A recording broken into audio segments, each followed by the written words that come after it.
Hello, Dr. Nadir and Ali. السلام عليكم Hello. دكتور نادر مروة. وعليكم السلام. مروة كيفك علي؟ كيفك؟ كويس إن شاء الله. الحمد لله. الحمد لله.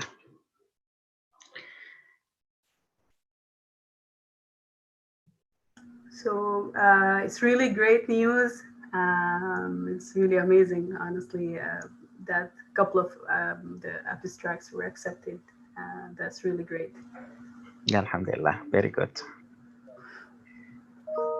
Excellent work.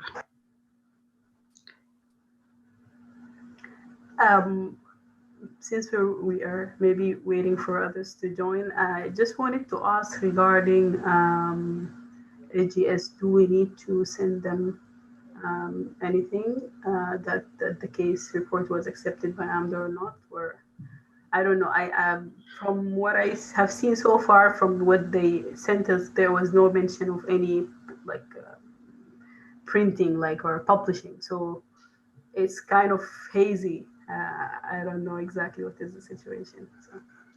Yeah, I think maybe if I can contact them, or maybe you can contact them, and just we can explain the situation. We say we send it to AMDA, and we heard from one abstract, but we did not hear from this abstract. We thought it's rejected, but we didn't have any response as of the time when we sent you the abstract. And later, or recently, we found out that it's been accepted in AMDA and your conference. So what shall we do? If you want us to present it orally, that would be okay. If they say, no, you need to retract it, then we can do that. So I think it's just a matter of communication. But as you said, I don't think there is a language clear in their website. As far as just presenting orally. So next step, I will try to get in contact with them and see, and I will update you. Hello. Hello. Hello, Dr. Nadir, Ali, Sumi, Khalid, and Maror. How are you? Good, thanks. How are you? How are you all? I have a question, Dr. Nadir. I heard Yes. the last part about what was Marwa saying. I don't know if it's the same question, but after we got this abstract accepted for poster presentation, I really have no clue or understanding of what are the process to publish paper or certain work. So can you just clarify this? Like to get, for example, a paper published in, for example, journals, international journals and stuff like that. So two parts of the question. Part number one is abstract itself. The abstract we submitted to AMDA, let's say. In AMDA, you can submit in the past, you submit the abstract and paper, you hang it out, and then in the meeting you discuss and present that. Now it will be virtual. It's just a matter of a couple of minutes, and that's it as far as the presentation. In AMDA, they take this abstract and put it in their journal, like in every year. They collect all this abstract and put it in one of their journal, and it will be as published abstract, which is in a printed format. This is in AMDA. Some other conferences do the same, some don't. They just accept you the oral presentation, and that's it. So if you search it online in the database, you will not find it. Okay. If you want to turn that into a paper, or if you don't want to go through the abstract, but you want to write a paper, then the route is different. So you start from scratch, putting the introduction, the methods, whatever way you want to write your paper. and then you submit the manuscript to the journal.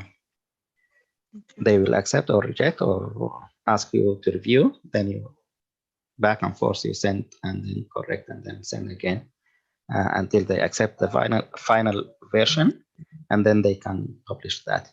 So that can be a result of the abstract that you submitted, or can be an original paper.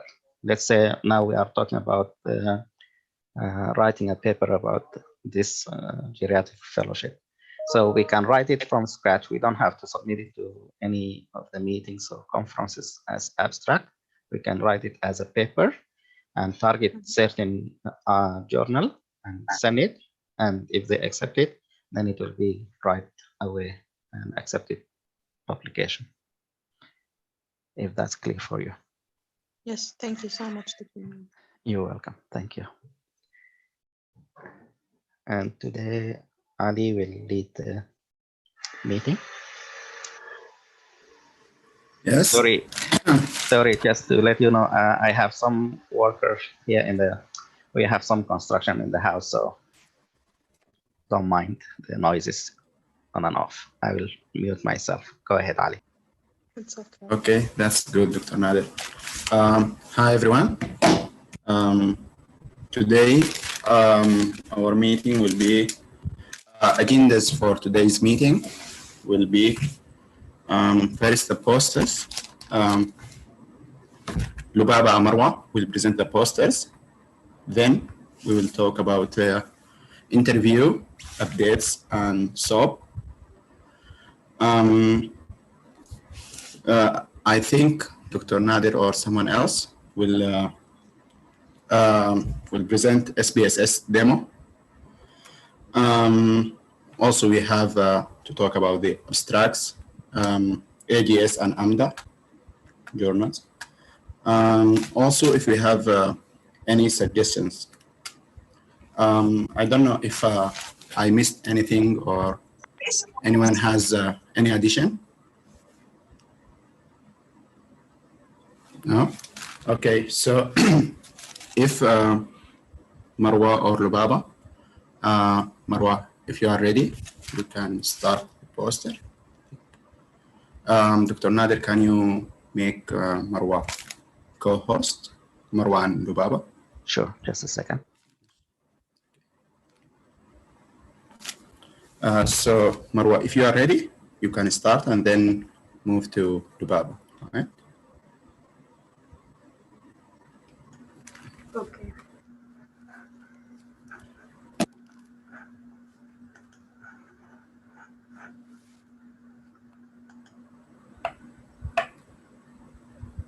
Both are all set.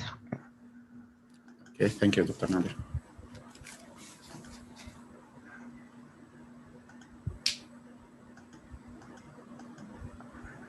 So, hello everyone. Can you see my screen? Yes. Okay, so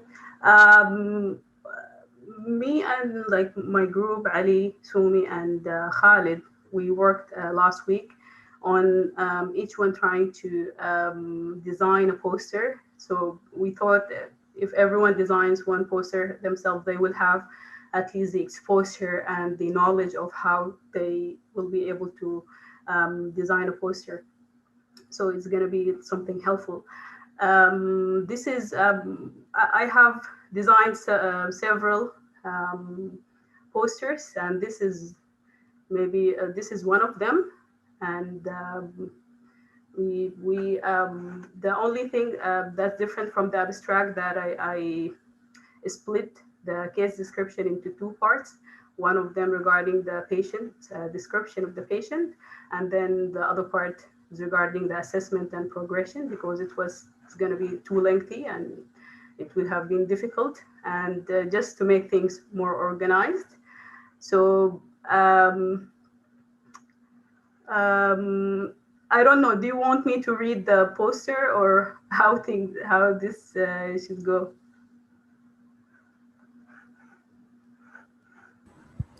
Yes, I think you should practice on reading it and present the poster. Okay, am I correct? Okay. Well, the poster title is Pain Control with Depomedrol Injection Can Reduce Dementia-Related Mood and Behavioral Changes in Nursing Home Settings. The co-authors are myself, Sumi, Ali, Khalid, and Dr. Nader. We start with the introduction. Pain is linked to agitation, aggression, and depression in older adults with dementia. Pain control might play a major role in helping patients with dementia who display these symptoms. This case highlights the possible role of intra-articular steroid injection for pain control as a treatment option for behavioral changes in patients with dementia in long-term care facility settings. Regarding the patient description, an 80-year-old woman with dementia and Huntington disease was admitted for long-term care at a nursing home facility. Her medical history included depression, generalized anxiety disorder, and osteoarthritis.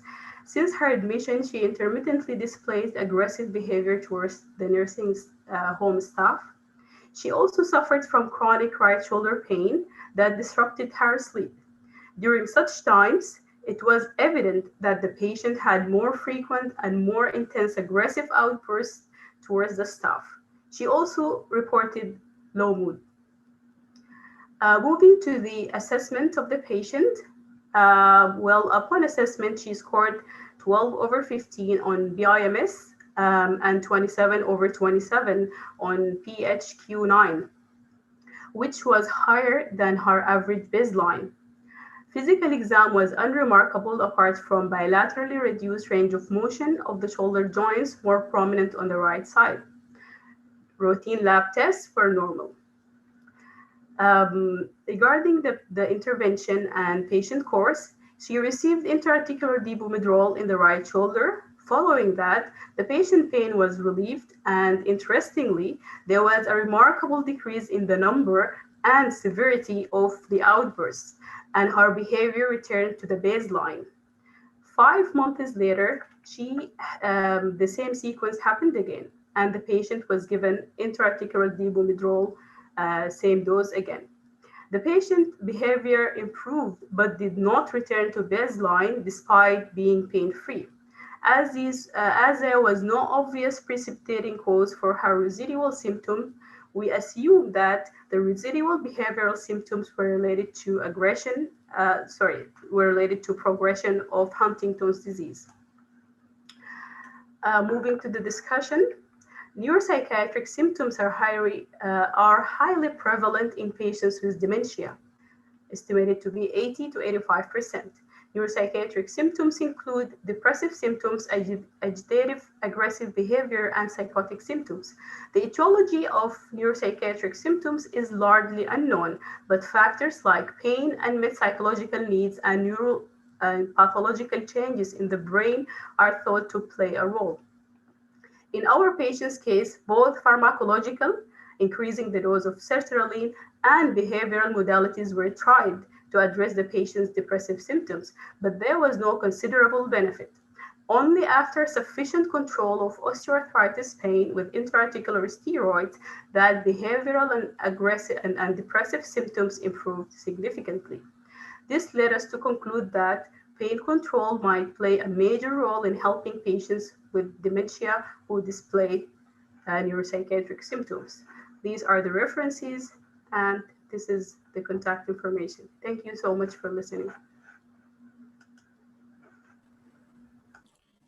Thank you, Marwa, for this great presentation. Anyone has any comment or suggestions for Marwa's poster?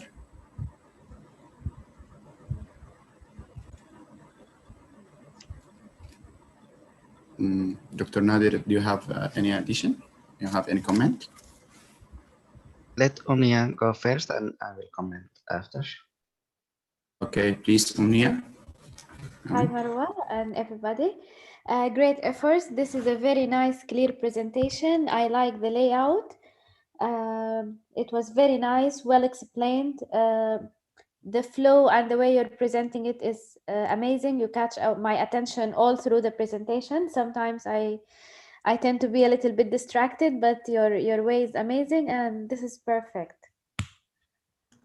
Thank you so much. I appreciate it. Thank you, Omnia. Anyone else?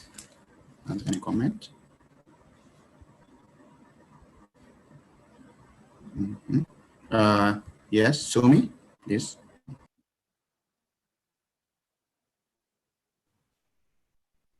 Yeah, I thank you, Marwa, for the presentation. I just have everything was great, but I have just one suggestion. When you started the case, like you just read, right? This is the title of the case. Instead of that, probably you can introduce yourself that I am a, I mean, you know, I'm a, this. My name is whatever, and I am currently enrolled in a research fellowship at Michigan State University, geriatric research fellowship, and through there, like, you know, I'm interested in geriatric population, and I'm going to present a case which entitled something like that. I think that will be more like, you know, I mean, that's my suggestion, but you're, you know, I mean, you're free to do whatever you feel appropriate, and others. Thank you. It's a great suggestion. Yeah. Thank you. Thank you, Sumi. Actually, I have a question to Marwa or anyone else. Was the presentation 3 minutes or more? I didn't check. So maybe if anyone see, so how much does it take? I think it's more than 3 minutes, right? So we need to practice, I think. And also, I want to ask you about the bullet points. You put bullet points in the discussion, right? But not in the case description or the progression and assessment and progression. So if you can explain that. Thank you. Well, thank you, Ali. Regarding the time, I didn't pay attention, and this is the first time, honestly, to practice reading it. So this is something that definitely I need to work on. The other thing regarding the bullet point, from one of the videos that I watched regarding how to present a poster, like how to design a poster, they suggested that bullet points make it easier for everyone to just make the point more clear, easier to get their attention, and I would say make it more concise. It was relevant to use it, in my opinion, but I might be wrong. It was relevant for me to use it in the introduction and the discussion because it was like some points, the very relevant points. Like for example, I put in some instances 2 sentences together that had the same meaning and same context, but I tried to separate other ideas accordingly. But regarding the patient description, I thought it wouldn't be very much convenient to use it there. And also, if I use like multiple bullet points, like here, there, and like use different paragraphs, that would make it very lengthy. So I thought this might be more appropriate. Okay, I see. Also a question about, you said Sajda's video, something about the ratio between the written spaces and the empty spaces. I don't know if it's too much written or what do you think? Well, that's not absolute. The more like they call it white space or like the plain part you have, the better. But it depends on the context. You can try to it's better to always try to make it more concise. Just mention the very important points. I can definitely work on maybe especially the case description part on like organizing it more. Maybe making it a little bit shorter, but I think it's convenient. Let's see here. I think I'm gonna share again. There is a lot of white space, I think, or like at least like somewhat reasonable.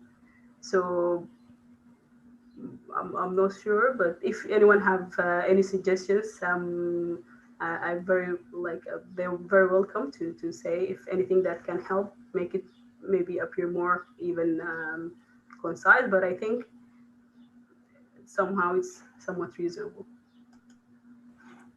Yeah, yeah. So thank you, Marwa. Anyone has any suggestions or comments? Sorry. No, Yeah. go ahead. I couldn't find the Okay. hand. Marwa, I have one suggestion for acknowledgement. You may add the nursing home name for the acknowledgement because that's their patient. We got the data from them. And also probably the geriatric medicine department of MSU. Probably Dr. Nadir can mention very well those things, but I think these two things, I'm not sure that the biostatistics department is not involved anything for this case report, right? I don't think so. No, they're not involved. Good point. I thought of actually adding it, but I'm not sure adding the name of the nursing home is convenient because we need to like keep the patient's identity somehow. Uh, like it shouldn't be apparent. So I don't know if including because it is a specific case report and it's not like research done in a large number of people. So I'm not sure about that point, but definitely I'm also considering adding like just a small another part regarding acknowledgement. Thank you. I think I'm not sure, but probably Dr. Nadir can explain. But I think the nursing home name should not be a problem. We are not including anyone's like the patient name, age, or sex, or anything. That's probably HIPAA, violation. But probably or like Michigan State University Geriatrics Department or this nursing home under this, something like that we can include. Yeah. Okay. What do you think, Dr. Nader? So to start, I think you did a great presentation, great job as far as laying down the case and the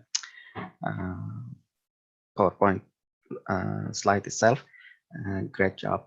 Regarding the spaces, I think we can work on that. Usually, Satya, Ali, when you are talking about the white space and the other content, this is when you are presenting more than one slides. Here we are presenting one slide for a poster, so the details, all the details, if we can make it there, it will probably be better than omitting some. So I think by putting the layout that you did is great. The only suggestion I would say is if you have the box on the right and in the middle, if the length is equal to the boxes, the two boxes on the left side, so there are white spaces below the ones on the right and the middle. These white spots, if you want to fill it with the show me suggestion like acknowledgement, you can just put one or two lines that we acknowledge the help of MSU Geriatric Family Medicine or whatever, and the nursing home facility. You don't have to mention the name there, just you want to acknowledge the staff or in general. Sometimes we put the reference there also if you want to put instead of down. You put it in down part, that's fine. You don't have to move, but this is how you play with the spaces if you want to. The other spaces is between the columns or the boxes, and this is supposed to be equal between the end in the middle and at the other end. Just organization, just to make it easier for the eye. If there is a difference, it will catch or something off. So as far as presenting itself, I think you did great, but as you said, it is the first time, but you need to practice more. The flow, very good, but if it increased the speed, I think you can make it into the 3 minutes mark.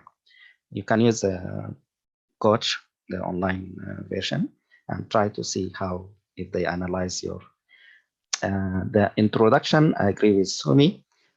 If you come up with energetic introduction, today we're gonna discuss an interesting case, something is full, and then you present yourself and background. And I think these are the points. The point bullet, I agree with you.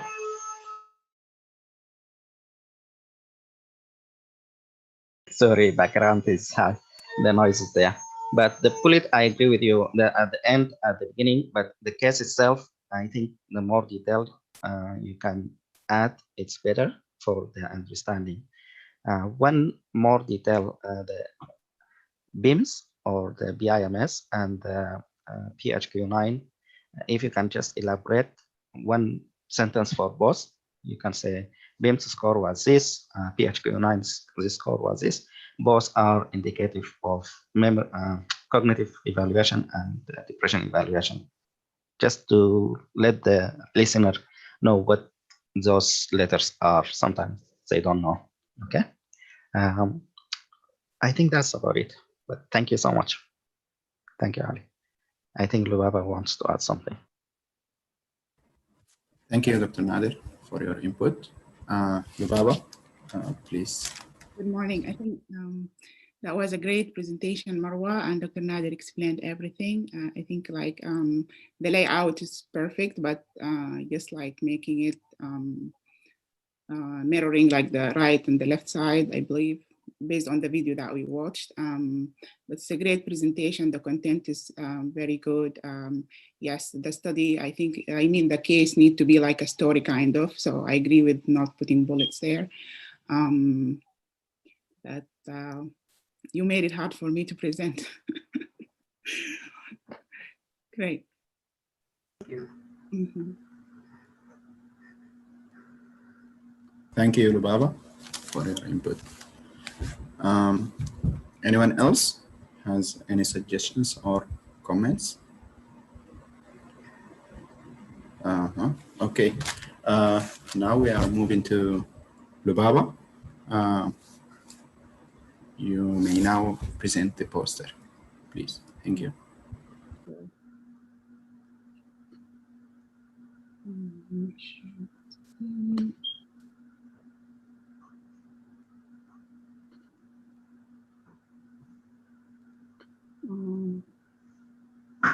So I'm going to cheat. That's why I'm going to turn off the camera.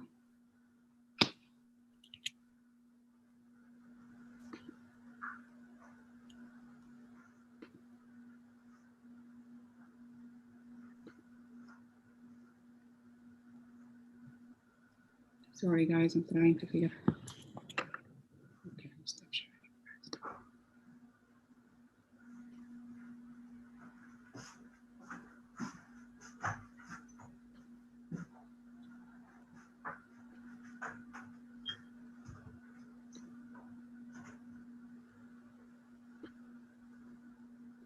So, as you know, that as Marwa said, that we're gonna have like a multiple kind of posters to present and seek feedback from the team for the presentation and which one is best, and from the layout, from how it is it readable for the people from far distance, all of your feedback. Khalid and I, we worked on it yesterday, so we have another version to show. So after I present this, I will allow Khalid to share what he came up with. The other thing that, as Marwa said, this is the first time to practice. I'm trying to do it in 3 minutes off camera because it's going to be a recording. So I'm going to cheat and read from the printout. So you'll beat me for that, Marwa. So my name is Lubaba Dahab. I am a geriatric fellow, research fellow at Michigan State University.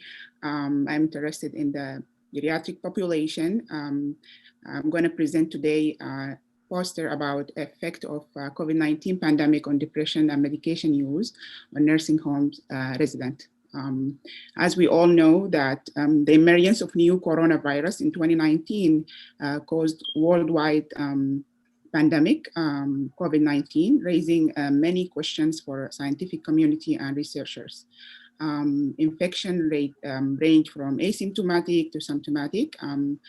But the most important thing that COVID-19 pandemic impacted human health in multiple areas. There is a recent study showed that the prevalence of depression symptoms in adult population in the US tripled after COVID-19 compared to before the pandemic. That was generally on all adults. Our goal from this study is to find out if there is any impact on the geriatric population. So the study also there is other studies from different areas. For example, from Italy, there is showing severe depression in adult with a percentage of 16.5% increase. In Spain, with a percentage of 32.4% of moderate to severe depression. And we believe that geriatric population is more prone to depression. They usually have chronic medical illnesses, and in addition to the limited socialization and social resources that have been severely impacted by the pandemic. Our objective of this study is to study the effect of COVID-19 pandemic on depression and the use of medications compared to the period before the COVID-19. The design and methodology of this study, it's a retrospective study. We collected data through a CASPER report from 3 different nursing home facilities in Lansing area, Michigan, comparing the data between March of 2019 to October 2019 compared to March of 2020 to October of 2020. The variables that we used were depression, anxiety, use of antipsychotics compared on these 3 facilities, state-wise and national-wise.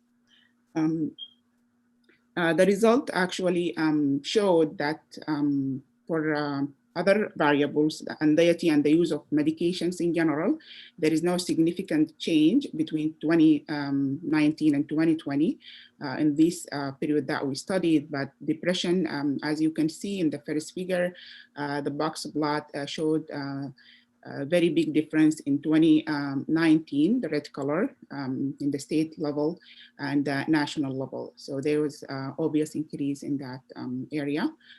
With no significant increase at the local or facilities itself. On the other hand, the risk of percentage of depression between 2019 and 2020 in the state and national level, again, there was increased jump between 2019, it was 2.6 percentage, jumped to 3.3% in 2020 in Michigan State, while nationally it jumped between from 5.1% to 2 in 2019 to 7.4 in 2020. So the data, as I mentioned, it did not show any significant difference in the anxiety and the use of medications that we collected. So despite that, we have a small sample size. The study, as we studied only 3 nursing homes in a local area, but the findings suggested a possible impact of COVID-19 pandemic on the increase of percentage of depression among the geriatric population in Michigan State and US. We think that the limited socialization activities and the change in nursing home visitation policies have an undeniable role in decreasing the threshold for depression in this vulnerable age group. These results align with other studies from different parts of the world, as we discussed in our introduction, that provided evidence of the COVID-19 pandemic causing depression in adults.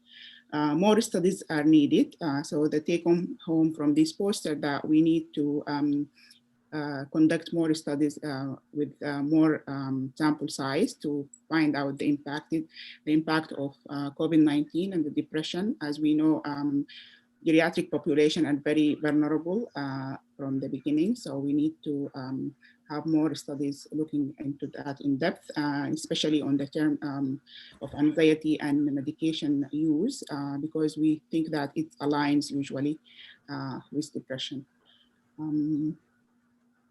Acknowledgement. So we would like to thank the nursing area and nursing homes that we collected data from. It's Borsham Hills in East Lansing, Michigan, Diamonddale Nursing Care Center, Holt Senior Care and Rehab Center. The presenter, I have nothing to disclose, and the references, so I will add them to the poster. Thank you. That's the presentation. Thank you, Lubaba, for this great presentation. It was very good and concise. Anyone has any comments? Excuse me? I forgot to ask if I exceeded 3 minutes or somebody time. Yeah, actually, I think it's almost 6 minutes, this presentation. Yes. Thank you for that. Right, yes. I think you need to work on that to Sure. make it half. Yeah. So if anyone has any comments or suggestions.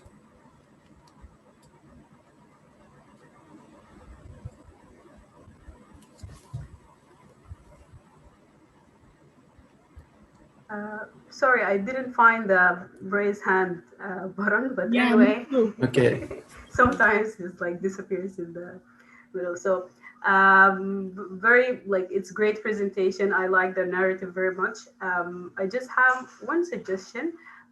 When you say the results, start with the positive one rather than the other.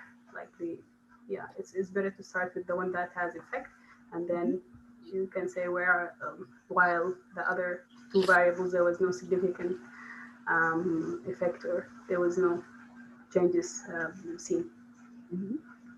That's it. This is my only my only comment. Thank you. Thank you. Thank you, Marwa. Anyone else?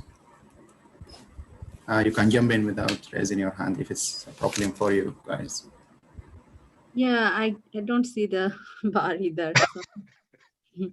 I have just one suggestion, Lubaba. You may probably include the biostatistics part for the acknowledgement. I think they worked on it. And biostatistic department of JD at whatever, MSU.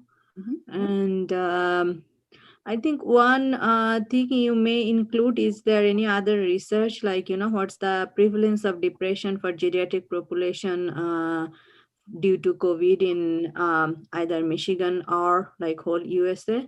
So you may just one line, you may say this is the prevalence based on other research or previous research, and our data suggest that, how much, for us, like, is it the same thing, or like what I'm trying to say, like, is there any research previously done regarding to same topics and that is supporting our data or not supporting, something like that? Or at least like just mention that the prevalence of depression for geriatric population in the nursing home is this much due to COVID. Okay, if I understood, you mean like a previous study done on the same subject? Yeah, like geriatric population depression due to COVID. I believe there is nothing. Maybe recently something came up, but when I did the literature review initially, I didn't find this, but this is a good suggestion. I will look again and update it. If I found one, I'll send you. I'm in a different computer, yeah, because I saw a Henry Ford data, which is a hospital in Detroit. They found a data for the geriatric population depression, so we can compare because it's a Detroit data. So I'll send you after this meeting. I'll email you. Perfect. Thank you. Thank you, Sumi. Anyone else has any addition or comment? Guys, we need negative feedback. Okay. It's to improve. Yeah, this is the area for us to work. Yeah, to present something. Yes, exactly. Annual meeting. Yeah, don't be shy to tell anything. Okay, Azza, please go on. Hi everybody. Hi Lubaba. Thank you for it's nice poster, nice layout, and thank you Khalid also. And I guess like I like the flow of it. It's a rehearsal. I know you're gonna improve on that. You make it like a story like, and you are rather than just mentioning the points. It's more engaging. I believe the negatives are the time, of course, and plus maybe if you're gonna work on the timing, you're gonna skip saying some of the details. You may not have time to explain everything. I think you would leave something for the audience. Maybe they would have some questions or so. But I think your presentation was flowy, and and I think it's good start for the rehearsal. Thank you. Thank you, Isaac. Appreciate it.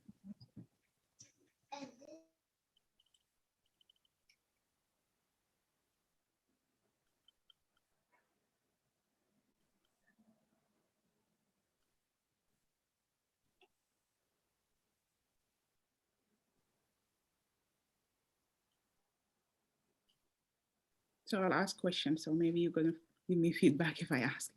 Color-wise, what do you think? The poster is like obvious. It's need change or? Can you share it again? Can you share your screen Color-wise, the poster's color, is it like readable, like easy on the eye? Yeah, for me it is. It is easy on the eye. Yes, I took a screenshot, so I'm gonna look into the details later. Yes. But yeah. Otherwise, asking you, Lubaba, to share your screen again. Just to, For me, I would suggest it should be a little brighter. I don't know, probably I'm having my eye problem, but. No, okay. What do you mean, like the color, the green color? Yeah, it was brighter? like, yeah, like green and white. It was the letters were white, right? Like I think you should choose like something like, like more brighter. It does the, something like that. I was not able to read properly. That's what I wanted to say. Yeah, so I do have some work to do on the conclusion and discussion, like just to summarize it more, better layout of the acknowledgement, and definitely putting the references. But yeah, I agree with you. There is some crowdness, some areas that are difficult to be read. I have a question, actually, not just for the Baba, for everyone. How can we include the I would say the logo of MSU? Like, is there any transparent version that can be added, like just the logo without the white background? I have seen like many posters done like by many like residences or in hospitals. It's just included like in the, like at one corner, and it's just like part of the color of the title, like the bar for the title. It's just like the same, matching the same background, but only the logo in it. So I don't know if anyone, if there is like a transparent version of the logo or not, or does anyone know how to incorporate the logo without being that, like having the white, like without being like in a box with the white margins, with the white background. So, Dr. Nadir, I went to the student website and they have a poster, a template download version, and I tried that, but it says like I'm not authorized. Although I went with my MSU ID, I can share my screen if you can help me with that. I was not able to upload that one, but there is a poster template download version. I found that, but I don't know why I was not able to download. Go ahead, share that. Okay, sure. Ali, I think you need, Dr. Nader, you need to make Sumi a co-host.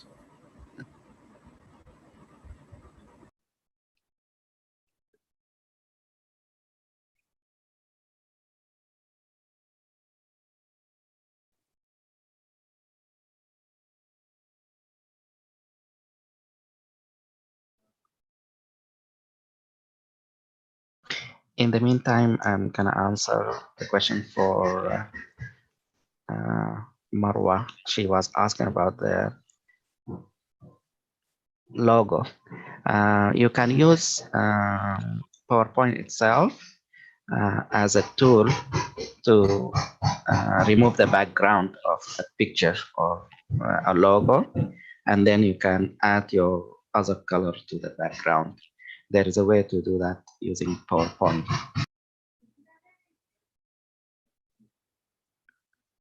Okay, can you see my screen? Okay, so Yes, here, we can. Yeah.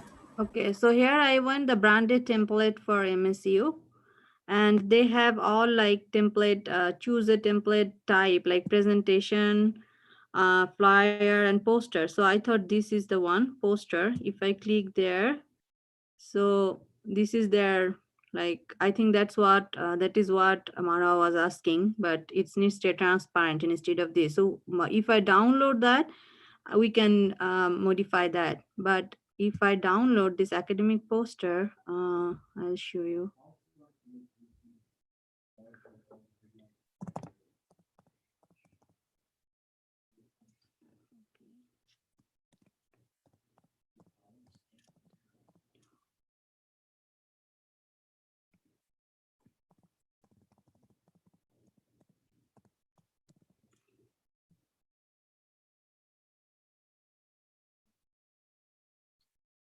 Yeah, this is the message it is showing.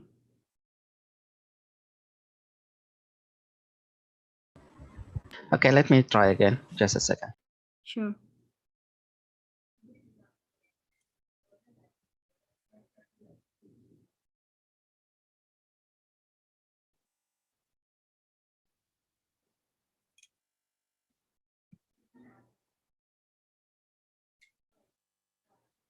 Sumi, if you can make me the host again, thank you. Oh, okay.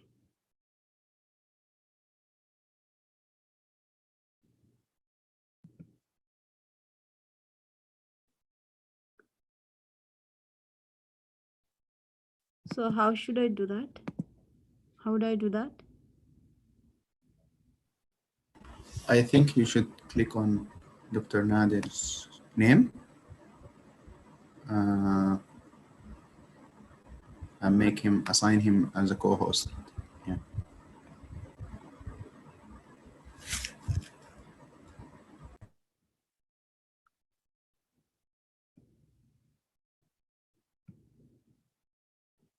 Yes, I did.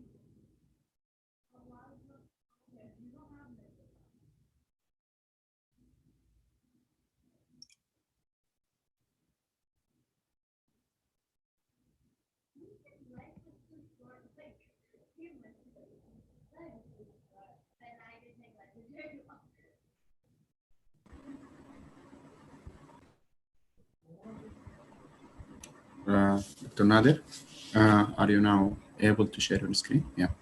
Yes, so let's see if I can do that. So I downloaded, but this is a template for instruction. I hit the wrong one. Let me do it again. Stationery.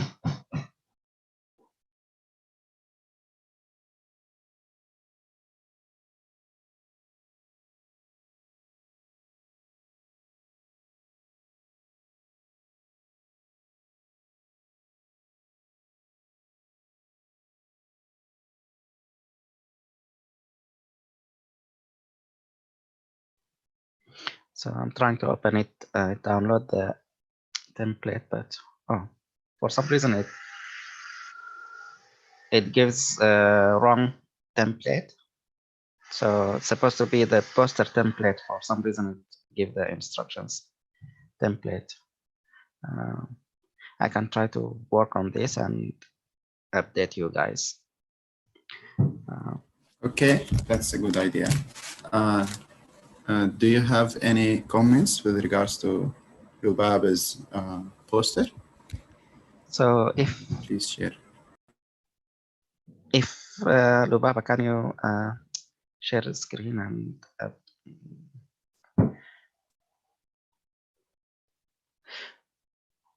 So you did great job as well, and it seems like the color selection can be improved, as Sumi suggested. The darker the background, the better the font will be readable. The point I want to say, you mentioned the whole thing, which is good from the start, and you went through the results, the conclusion. The bullet point here might play a role, like for the introduction. If you can, so if you can reduce the number of words in a sentence in the slide, but keep it when you are talking about the whole sentence. You don't have to put the whole sentence that you're gonna read. You can make it shorter and put it as a point, maybe 3 points in the introduction, 4 points. But when you're talking, you will mention the whole sentence. If I make this clear. Same with conclusion. You don't have to put the whole. It's not a written sentence like the paper or manuscript. You put a shorter version of your sentence with key points, key words, and then when you are talking, you elaborate, you read the full sentence to save the spaces and make it a little bit easier to follow and read while you are talking. If I want to listen to you again, I can rewind the video. But if I want to read it, it's kind of a little bit busy boxes. That's one point. I think you did good with the graphs and the presentation in general. There is a repetition in your sentence when you talk about the result, I think. And as Marwa mentioned, I think for Aza, that you start with a positive, and then at the end, when you are concluding, you can mention our sample was whatever weaknesses in our study. If the sample is small, or we didn't find the same results on our 3 facilities, for instance. I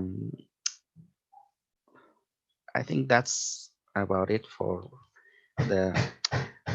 Somi suggested to mention the prevalence of depression, and I agree with that. If you can put a small short sentence in the introduction also, like the percentage of the prevalence is number, just 1-2 words to give the listener some background in general. Thank you. Thank you, Dr. Nader, for your input. Anyone else has any Can I comments? just suggest as well, the frames, the box, and then the title in the round shape, which is good, but if you look at it, it has some text in it. It's kind of cut somewhere in the box on the right side, I think. So when you're reducing the number of sentences or word, that might give you some space so that the title of each box has a space below it. So conclusion, the sentence, the first line, kind of a little bit difficult to read when you have the conclusion title. So if you reduce the number of words in this and put it in a bullet format, then you might have a space below the, like the space here between Bersham Hill and the title. So it's just technical things, very tiny details, but it makes your presentation, like the introduction, you have a space between the first sentence and the title box. If you can keep that same way on the conclusion, similar way. But in general, you did a great job. Thank you. Thank you so much. I appreciate You're it. welcome. Can I add something? Sorry, that hand raising thing is not working for me. That's okay. Yeah, sure. Lubaba, I just noticed if you send us the, the format, it would be great, I think. After your, then we can discuss, I mean, we can give more suggestion or feedback.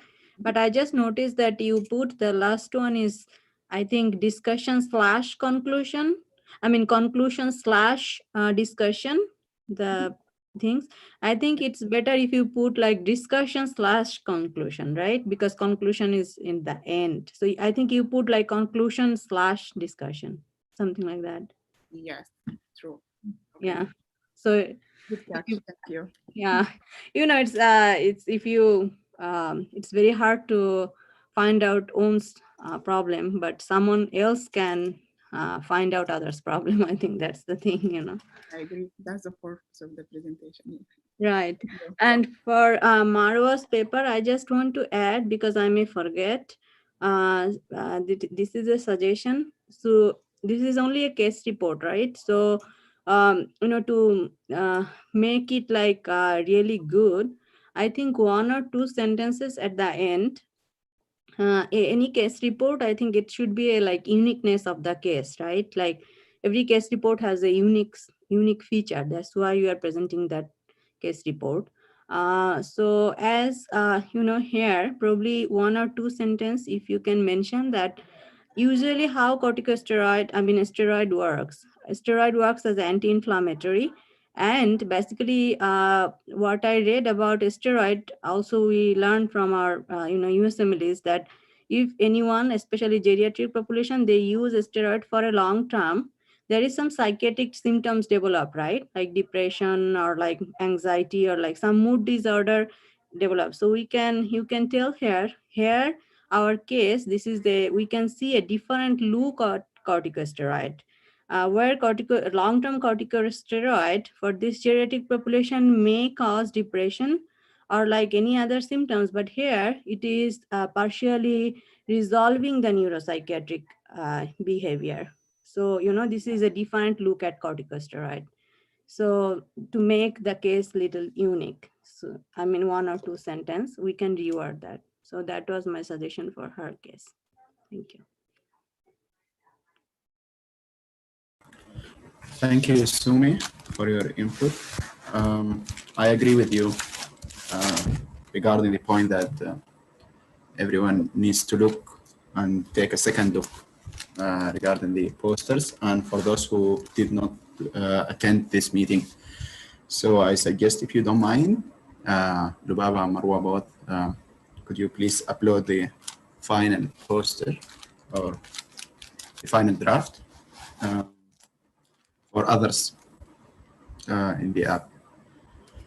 And also, Lubaba, you mentioned something that Khalid, I think, has made another version of the abstract, right? So I don't know if he will share it or you. Khalid, if you can share it, please. Hi, everyone, and thank you, Marwa and Lubaba, for this great presentation. I think Lubaba's design is beautiful. So I think it makes it harder for me to show you mine. I don't think it even come closer to what she presented, but I will share it anyway. And here it is, if you see it.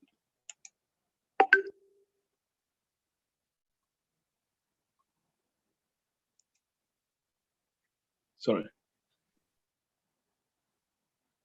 Hello? Yes, we can hear you. Yeah. Does anyone have any comments? I think it's great. Khalid, this is the initial one that we worked on. Yes. Yeah, I tried to make like the graph more, as we learned from the video. It has to be like about third of the poster to be graphs, and just to make it easy and short, because it's usually like 3 minutes or 4 minutes.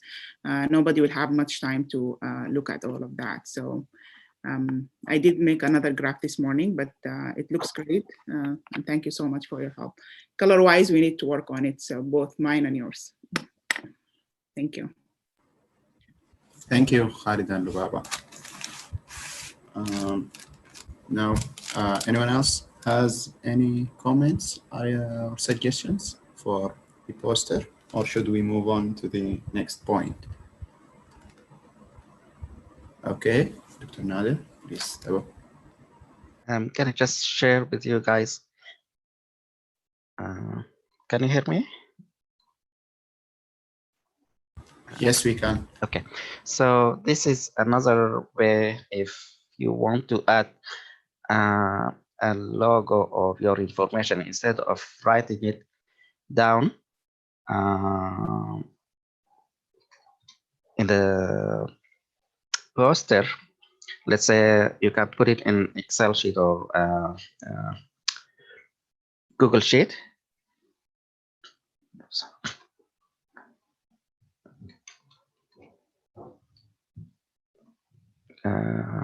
Okay, so you can put your contact information in Google Sheet. Let's say my name or my email, my phone number, whatever information you can put it. Let's say you put it in this cell here. There is a way, if you Google how to do a barcode, which is like they call it QR code in Google Sheet. Then you can just put this formula in the cell, and you refer the D1 cell here with your information, and it will create this picture here. You copy this picture and then you put it in the PowerPoint presentation that you want to do, and you can do you see it on PowerPoint here, or I have to share this also? Let me share it. We don't see the PowerPoint. Yes. Okay, here. So now if I have the poster here, I just copy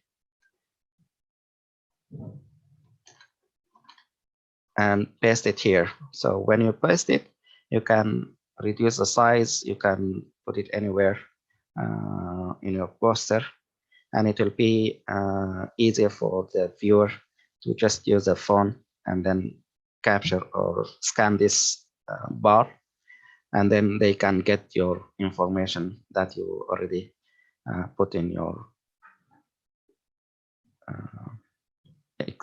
Google Sheet. So your email, your fax number, your phone number.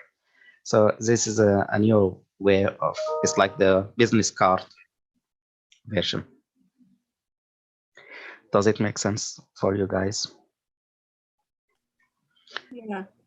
Is it the same way? Dr. Nadir, is it the same way you do the CME credit, QR code? You can do the same way. Yeah, it will just direct you to the website or to the information that you will have. So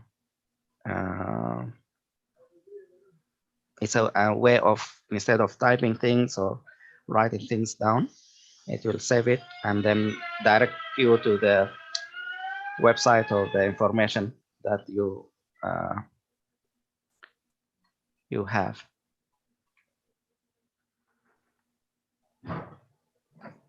Is it clear, or you can ask me again? Yes, I think it's clear. Does anyone has a question? I think it's a good substitution for in the abstract, instead of writing the email and the phone number and so on, contact information.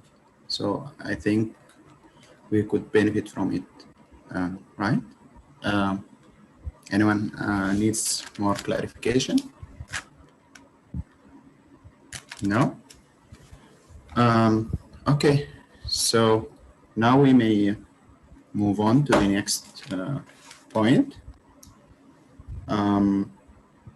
Anyone has any interview updates or want to share his experience or anything regarding the SOP?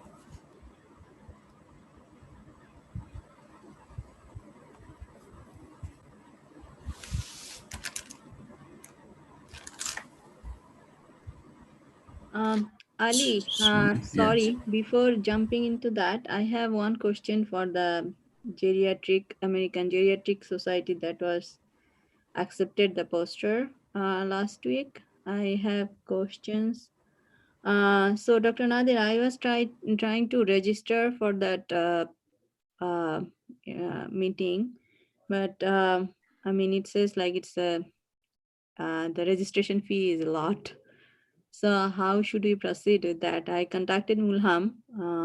I'm not sure that Mulham worked on that or whatever. Okay, so I will contact the department here. We have money for the registration for the meeting. So for each presenter, I think we can pay for the registration. I know it's a lot of amount, but I think we have enough money for that. So stay tuned. I will update you. Okay. It's, I think March 13 or something is the early bird registration deadline. I'll send you an email if needed. Okay, Monday I will talk to them and see how we do that. If you can maybe let me know who will be presenting what, like if it's 2 person, 3 person, 4 person with each poster for ADS, that would be great. So that if they ask me who's gonna present or what, or I have the list ready. If you can ask Mulham and the other two journal, two abstract leaders to send me the list of presenters. May I suggest something? Honestly, the registration fee is almost 800 for non-participants. So I think it's wise to assume that it's better if one person, their poster is going to be presenting. And in that case, for example, in the case report, after we settle down this issue regarding the poster already being submitted to AMDA and this part, for me, I don't. I will give someone else the chance to present.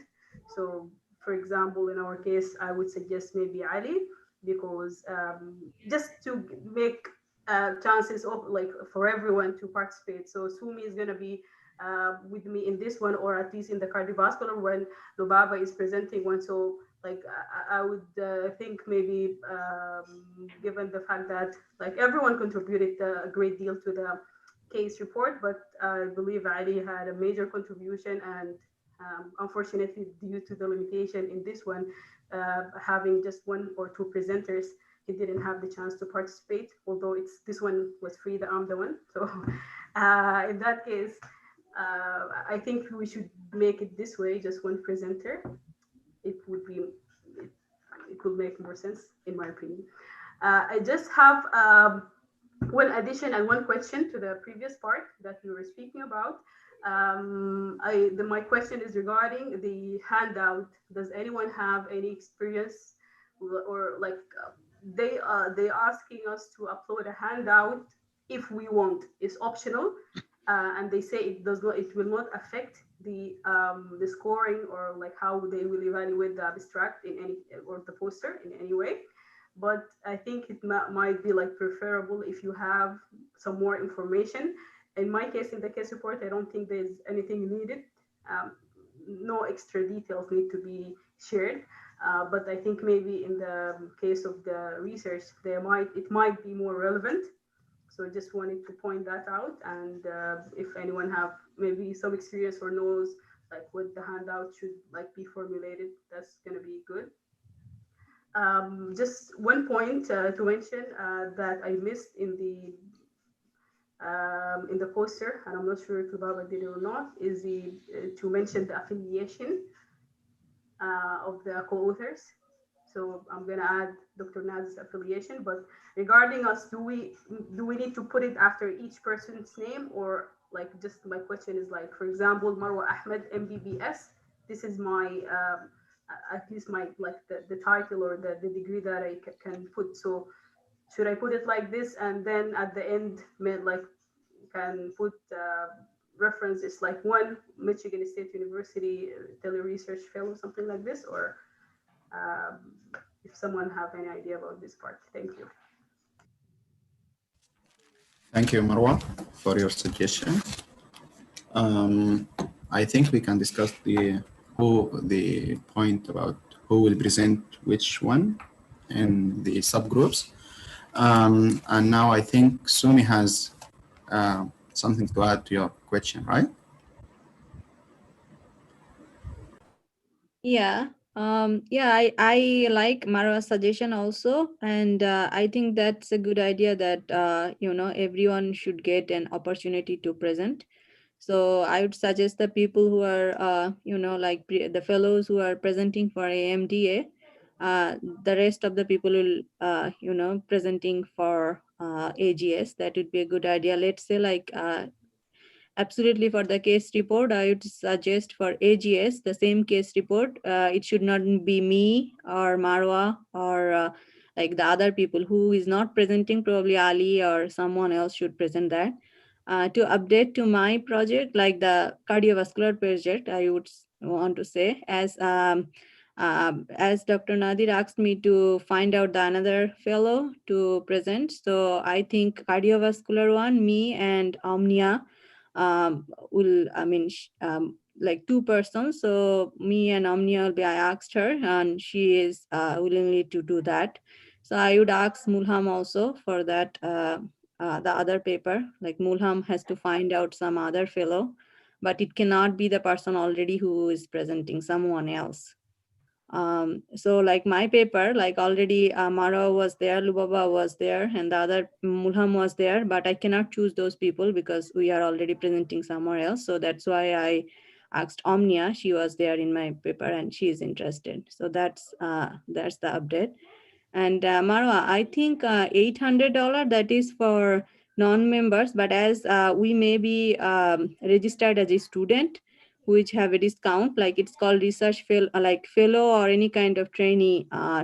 So we got the discount, probably something like 400 something for us. I think 800 is something for if we are resident or like physician. But at least 400 something, that's what my impression, if we registered as a student, and I think we will be categorized as a student. Thank you. Okay. Thank you, Sumi, for your input. I thought you had a question, answer for her question when she said something about MBBS and affiliation. That's why you were nodding, I think. So is that a no? Okay, no, I think that's how it works. But I think the affiliation should be, I think the email, I think it would be Dr. Nadir's email, because that's the, department email. And just for Michigan State University College of Human Medicine Geriatric Research Fellow, something like that. That's my suggestion. That's what I would do for mine. That's the thing. And I think it does not matter MBBS or MD, because MBBS degree is also equivalent as a, like MD degree. Some, some of the places, they don't have the format for MBBS actually. They put like MD or DO. So in that case, we are allowed to put MD, like, it's acceptable, That's my suggestion. Thank you. Okay. Thank you, Sumi. I think Dr. Nader has something to add, right?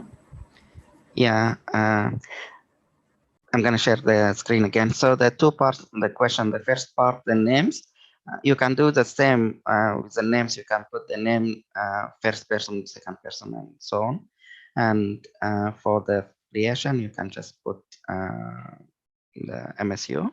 And all the details, you can put it here. Let's say Marwa Ahmed, and then you can say MPBS, and then put the other one, whatever person. The more you put here, it doesn't matter, because it's gonna be just the scan. People will scan the barcode. It's not gonna take some of your spaces in your poster where you put your names. If it's few names, you can add whatever. The affiliation sometimes affect when you are from different institutions. Let's say Ali from Harvard, Sumi from Illinois University. Then we can put different institutions at the end where each one from their institution. But as far as we as a group, I think one information we can just put my email or my contact information, and in the poster you can mention just Michigan State. You already put the logo of Michigan State, so it's kind of known. When you introduce yourself, you already will mention that you are doing fellowship, research fellowship in MSU, then it's already known. So you don't have to repeat yourself using the spaces in the poster itself, the slide. This will lead to the other part when you want to upload your PDF file or something printed. Usually you can copy the same slide or you can add more details in the PDF file. So for instance, Lubaba was mentioning in the introduction more details. I told her to cut it into small sentences. So in the PDF file, you can put more details. You can put the full sentence because people will just read the PDF as a paper. They don't have the time to ask you for details. You have your email or their bar, they can scan and they can contact you if they have additional information by email or contact you by phone or something. So for the PDF, you can add, edit, change a little bit compared to the slide, the PowerPoint slide. And then upload the file, the PDF file, if you want to. It's optional. In the real life, when there is conferences, you go, you take your poster, you hold it, place it in the poster holder, and then beside that you have print out of paper format, like one sheet, one paper. You copy more of them. So people who are interested, they come, they look at your title, maybe your graph, and they don't have time to read the whole thing. They take out the actual paper PDF, paper format of the abstract, and then they can read it at their leisure or at home. If that makes sense to you, Marwa. Yes, thank you so much. Yeah. You're welcome. Thank you, Dr. Nader. Lubaba, do you have? Yes, comment. Yeah, I want to suggest that we should do the handout. As Dr. Nader said, like we can summarize the poster itself to make it like more appealing to the readers or to the viewers, and then submit like the handout with more details. So this is what I'm planning to do as a PDF. We don't know how it's going to look on their side when we send it. So yeah. Okay. Thank you. Thank you, Lubaba. I think Khalid wants to add something. Yeah, I received an email from Kathleen Kinnan, the accreditation coordinator, and she told me that two of our co-authors for the posters that Lubaba presented, they contacted her as also they are presenters. And she told me that we have Lubaba as the presenting author. I'm not sure who else contacted her, just for people to like to coordinate. Yeah. Thank you. Okay, thank you, Khalid. Does anyone have an answer for that?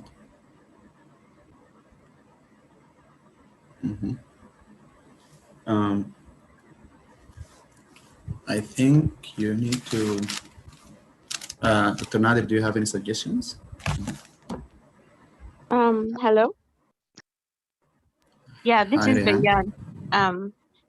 So I received an email from her yesterday, and she was saying we are asking both authors and presenters to complete tasks that you will be listed properly on the website. So I did not contact her, but this is what I received from her. she mentioned that presenting authors will need to upload poster, PDF, and record an audio to explain the poster and upload any handouts. But I think for me, I should just make an account and mention that I don't know, I'm not an author or presenter, but I don't know if I should do something or take an action or not. Thank So you. if she contacted you, Ryan, that means your name was mentioned in the list of authors. Or so I agree with you. Do the registration and the tasks that are required, like your address or affiliation MSU, for instance. Just a couple of questions. You fill the form, and that's it for you. But I think the rest is as Lubaba and Khalid, like one will be the presenting. So you need to do the video and recording. And then all of you can work on the PDF as the handout. And then the same presenter, maybe they can upload the PDF file. If that makes sense. The only suggestion is if you are the person or a couple of you contacted the coordinator, then maybe it's a good idea if you coordinate between you. Each poster team, they can coordinate and suggest someone who will be the contact person for communication. Let's say Khalid, Lubaba, and Mawa on the same poster. Maybe Lubaba will be the contacting person to communicate with AGS or with and so that they don't have the same question from different people with the same topic or same abstract. It's just to reduce annoyance. We don't want to be annoying people. So thanks.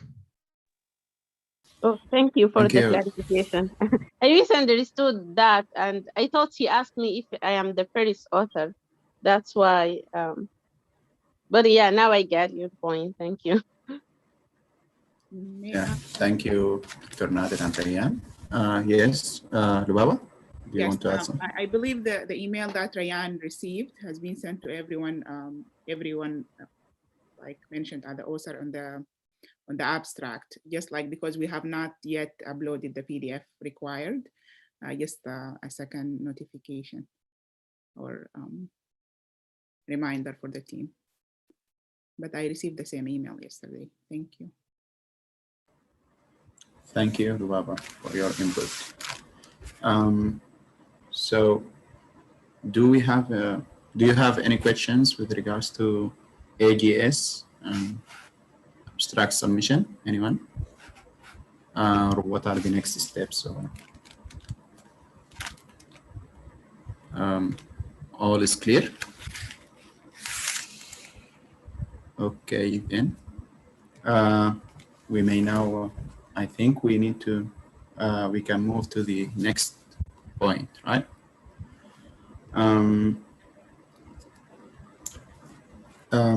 So with regards to SPSS, does anyone is willing to present a demo or anyone practice SPSS in depression data?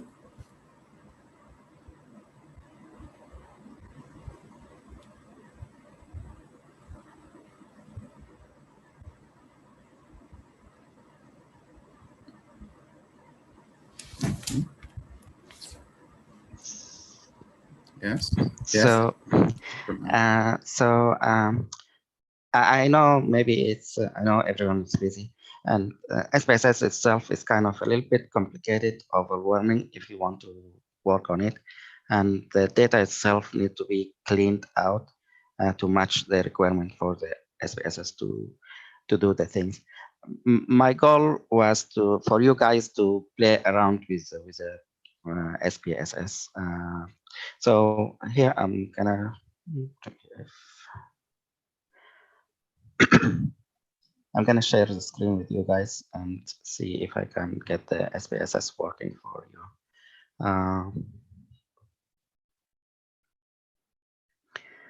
So this is just hopefully will be a short demo.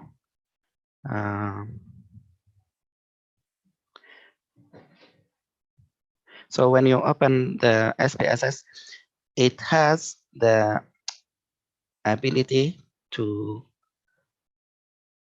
work in 3 windows, and I'm going to explain that to you. One window will be similar to Excel or Google Sheet. So you will have the sheet similar to the way here. And then in that sheet, you will have the headers. Let's say name, age, gender, for instance, male, female, right? And then Nadir Ahmed, let's say. So you will have your variables. This is called variable. So you will have your variables. It could be as a text, let's say name is only letters, right? The age will be numbers, right? The gender will be 1 letter, or maybe you can put it the whole thing, male, female. It's also a text or letters, right? Sometimes you will have category, let's say age group. So I want the age from 60 to 70 or 80, for instance. And then the age group, next one, 90 to 100. So this is a category. Or maybe you can have symptoms, let's say mild symptoms, mild, moderate symptoms or reaction to the medication, and then severe reaction, something like that. So all these are variables. Some of them are called independent variables, like IV, which means they are independent of what's going on the other part of your data. And some, we call them dependent variable, DV. That means whenever changes happens, it will affect these variables. So they are dependent on, let's say, as I get older, my, let's say, speed of walking. So here I can go 12 miles per day. When I get older, or if I compare myself to my brother who is 90, then he might go 7 miles per day. So the speed depends on the age, if that makes sense for you guys so far. Am I making sense, or someone is not following? Yes, Okay. you are making sense. Yeah. So in Excel or in Google Sheet, you can do some basics of the statistics.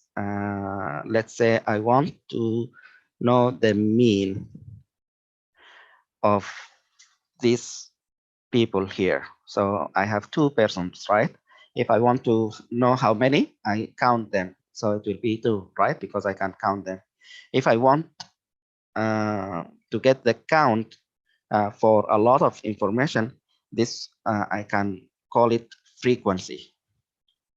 So if I ask Google Sheet to count, or in SPSS to count, it will count the whole thing. In Google Sheet, they call it formula. So I say here, count, for instance. When you press equal sign and put count, it will count whatever you want. So let's say C equal count, and if you put the variable that you want, or the list of variables, so it's in D.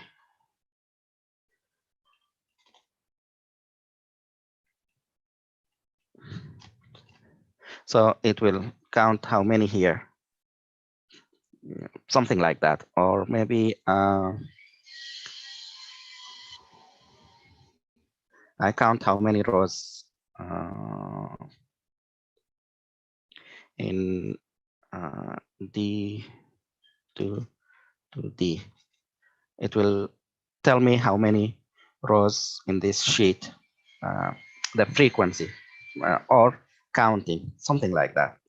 In SPSS, you will ask that in a way where you will ask analysis and then ask them how many frequencies, and it will get you the frequency of your data.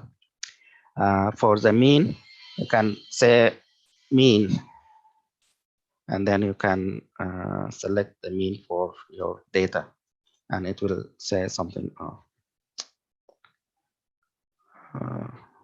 something like that.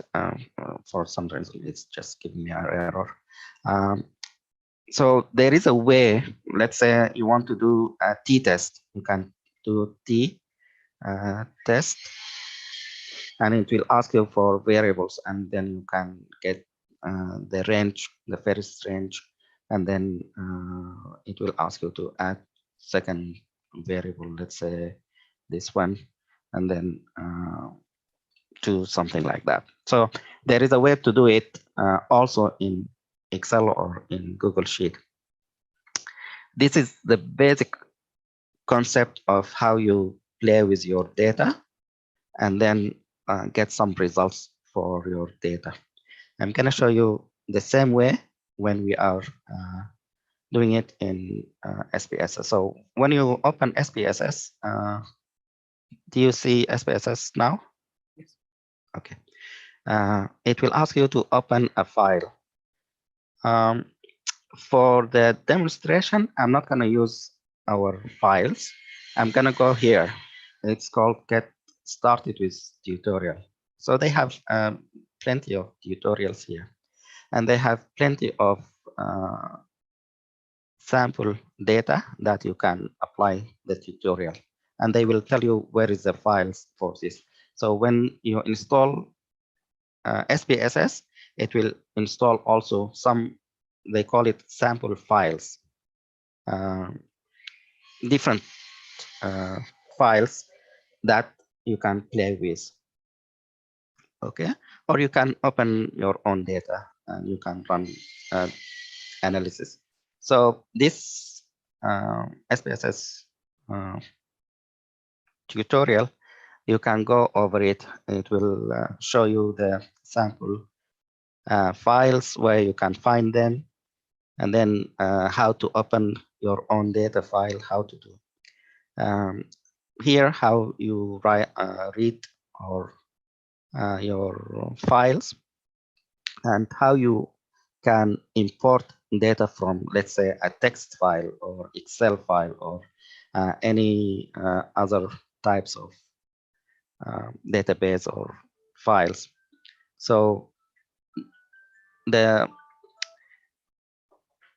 tutorial here will show you what to do. Let's say I have my data in Excel. So I go here and it will show me how you go to File, Import Data, and select Excel. This is how you do it. So if I go back to my, I want to open, I open, and then File, and then Import Data, and then Excel.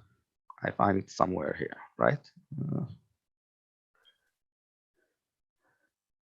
Open Excel, I think, or import. Import data. Import data. Mhm. So these are the types that you can import from whatever. Excel, this is when you have data comma separated, you can get your data, let's say, instead of putting names in this format, Marwa, Sumi, Ali. And instead of putting it like this, I can put it in a text file here, and I put it in one line and just separate each information by comma, and this is called comma separated file. Or if I hit tab, it will be tab separated information. When I copy this and I put it back in here, it will divide it into different cells. So in SPSS, when I get a comma separated file, it will create similar way the data that in Excel format, like each information in one cell, like the way presented here. So far, any questions?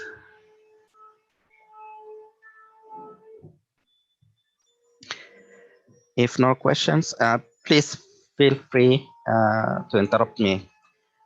So next step is to talk about the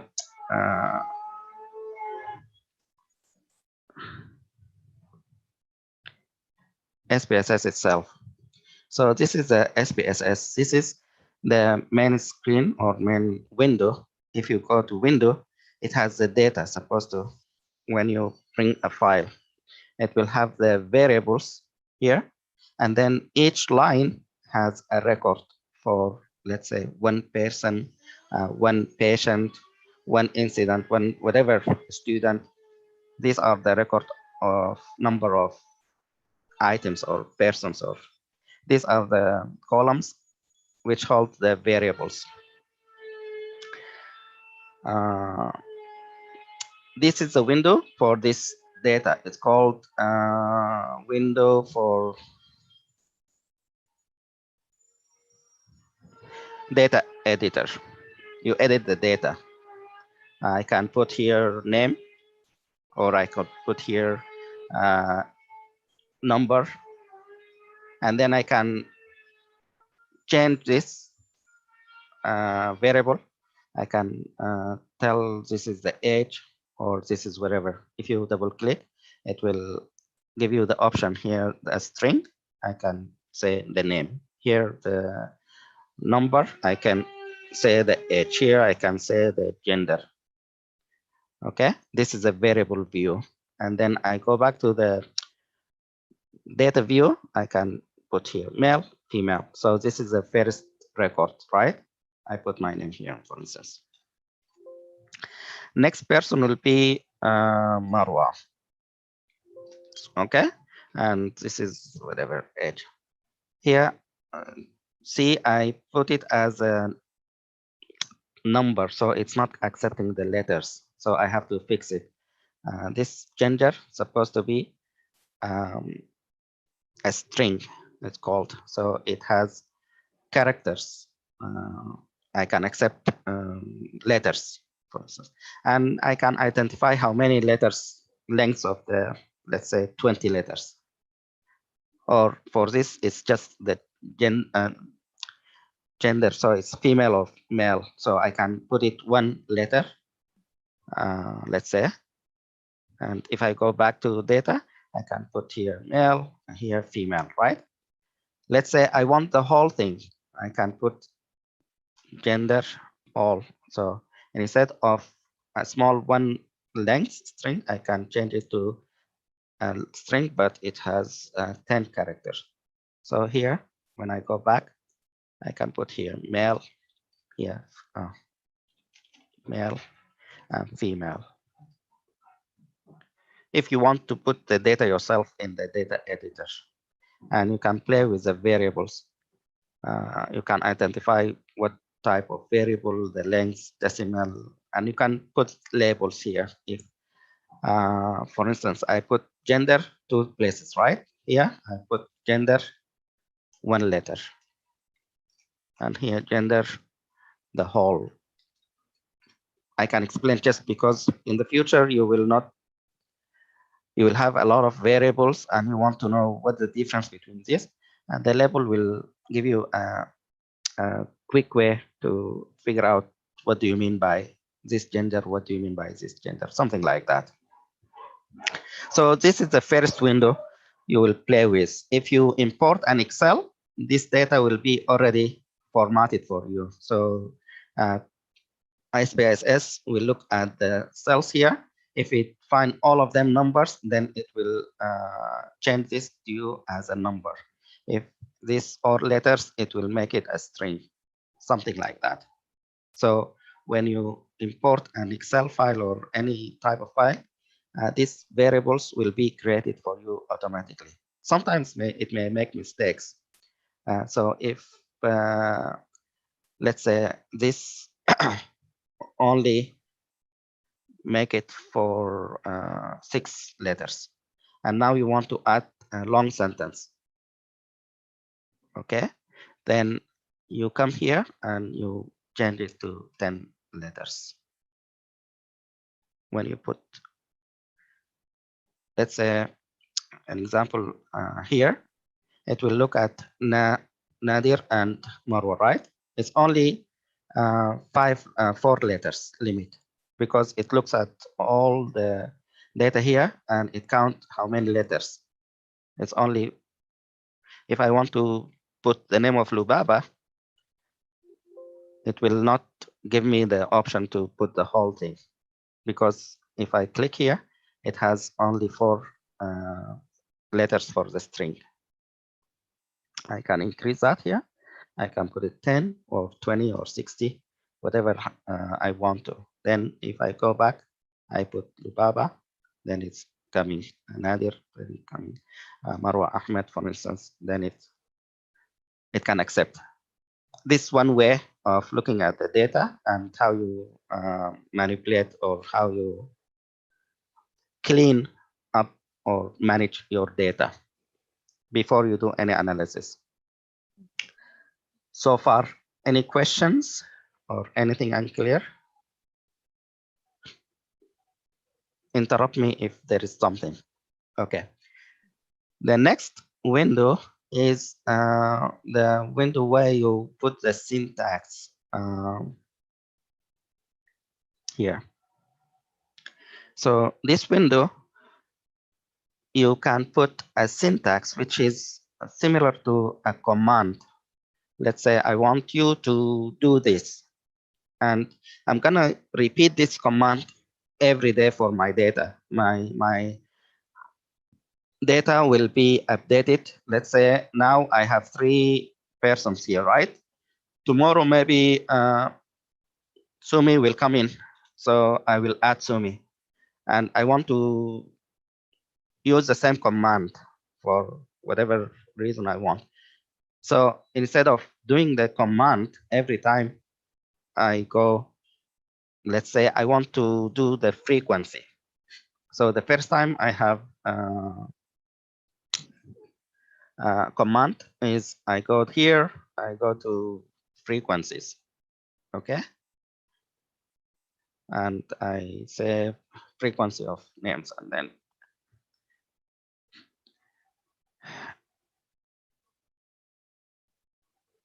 so total of names here are 4 names, right? But in a week, I will have all fellows added their names. Let's say Mulham as whatever. Then it will be 15 or 16 persons, right? If I want to run the same information here, the same command, instead of going to analyze descriptive frequency, I run this. I can go to the command and I type the command 1 time, and then it will repeat from here. Let's say I say frequency, something like that. Okay, let's say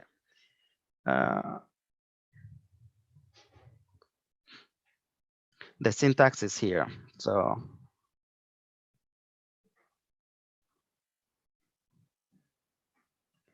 and this is the syntax will be frequencies variable.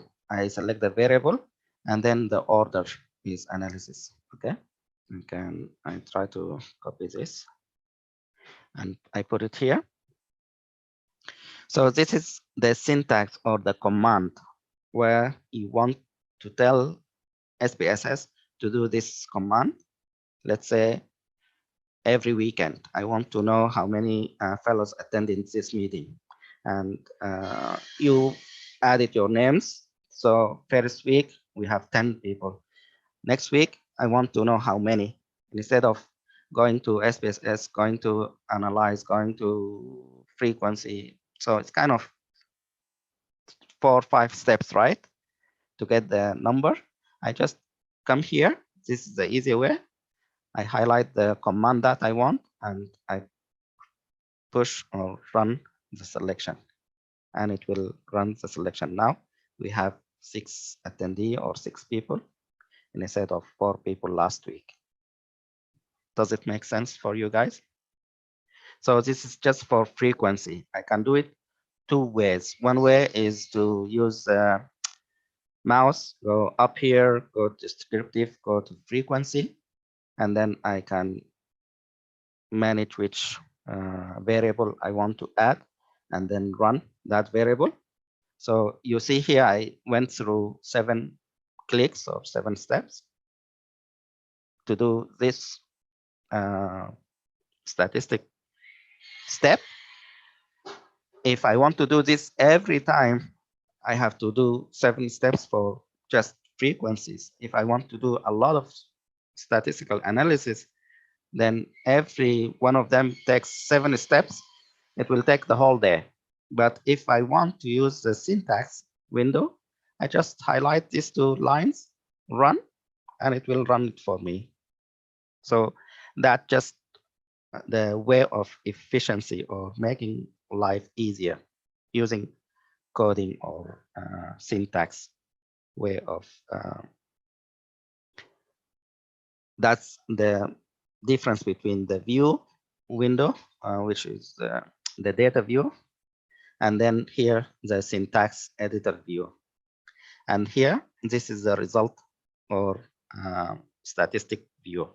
So you have 2 or 3 windows.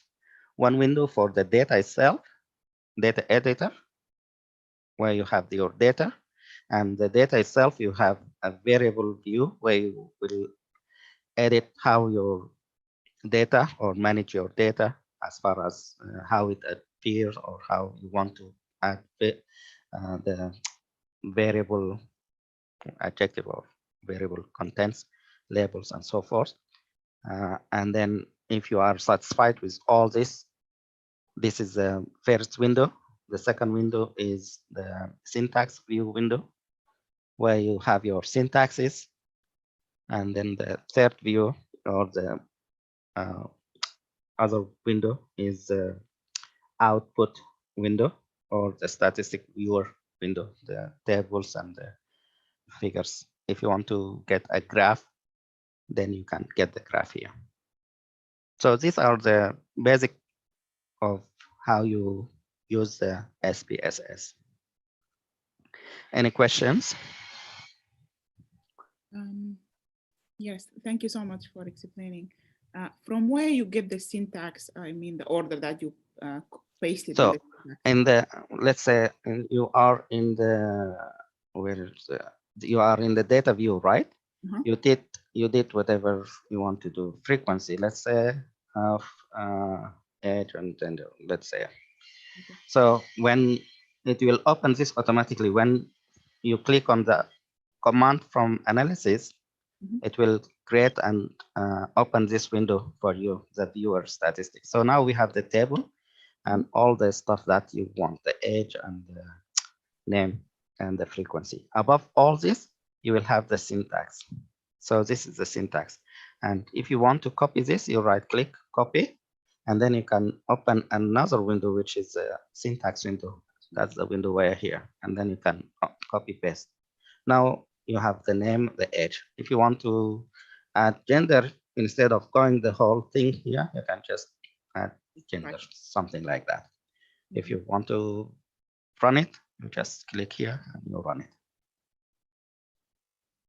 Perfect. So, okay. Any other questions? Great, thank you. So for next time, let's say I want to open the same data. So I will save this syntax as a syntax file, and then I will just run from here. I don't have to play with the results. I don't have to play with the data view editor because the data is updated, let's say, and I just want to run this so I can get it from here. Sometimes if you want to open the same file every time you want to open that Excel file, so you can put it as a command also. So each time you open PDF, SPSS, it will open the file for you running the syntax. Same way, it's just making it easier for you guys. So for instance, I want to open a syntax for me. Yesterday, I played with it, so I want to play again with the same. So I saved the file as syntax. That's from yesterday. So I opened the syntax. This is where I have my orders or commands that I was playing with yesterday. So there is a file. This is a sample file that comes with SPSS. It's called pain medication. Okay, it's a sample, and you can find it in your program folder, IBM SPSS statistics 26 or whatever version, and then there's a folder for samples, and you can use the language, let's say English, and then this. In that file, there are multiple variables. I just wanted to look at the gender and the health. And then later I want to look at the age. So for me, I can just highlight one command and then run it. Or if I want to do the whole thing, I can highlight all stuff. It will open the file, it will analyze the data, and it will present the data, okay? So if I run here, look here, it will open the file. If I go to the data view, it has the data view has age, gender, whatever, health, time, so, right? And in the result or statistic view, I have the descriptive that I was asking. So how many person in this sample? There are 200 sample. Okay. What's the minimum? What's the maximum mean for the age in years? So the minimum age was 30. The maximum age was 78. Something like that. What's the standard deviation in this sample according to the age? This is a standard deviation. Okay. How about the general health? So poor, good, fair. This is a data analyzed. How about the gender? There are 99 males and 101 female. So again, this is the frequency of the whole data. So I can repeat this, and this is a command. I can repeat this every day or every week, as long as I have the data and the data is updated, and it will run the syntax of the command, and it will give me a different results every time I update my data. And I can change this. Today I want to look at the age. Tomorrow I want to look at something other age and gender. Then I can just add it here, and it will run and look at that. Does it make sense for you guys? Yes, that was really helpful. Thank you so much. You're welcome. Thank you. I will stop here. I don't want to overwhelm you, but that's how you use a SPSS using the tutorial, using the sample. And after you're used to the commands and you read the instructions, you will have an idea about what you want to do. Then you come back to your data, and then you can, if you want to look at the frequency, you can just type the same command or go over the steps and look at the frequency. You want to do a 2 test and T test, you want to look at your data, you can do that, something like that. Thank you. Thank you, Dr. Nader, for this demonstration. Lubaba, do you want to add something? Well, Thank you. It's really nice. Okay. Okay. Actually, I have a problem getting the free SPSS trial. I think Roa and Khalid may be facing the same problem. We don't have, Sudan registered in the list of countries and the phone numbers and so on. But I think we need to find another country or something else and phone number. Does anyone have any comment or addition? The other way around to do that, Ali, maybe you see what the time okay for you and someone from US or Qatar or somewhere, and then you can play with the version that they downloaded in their video on their computer, and then you can see how it's done, whatever. I think that might be a solution for the interim until they allow Sudan to download files from SPSS. Yes. Okay. We'll try that also. Okay. Thank you. Anyone else has any questions or suggestions? Well, now let's move to the last point. I think we need to discuss about next meeting. What are the proposed agendas? If you have any suggestions or any questions, please. Mulham, you want to say something?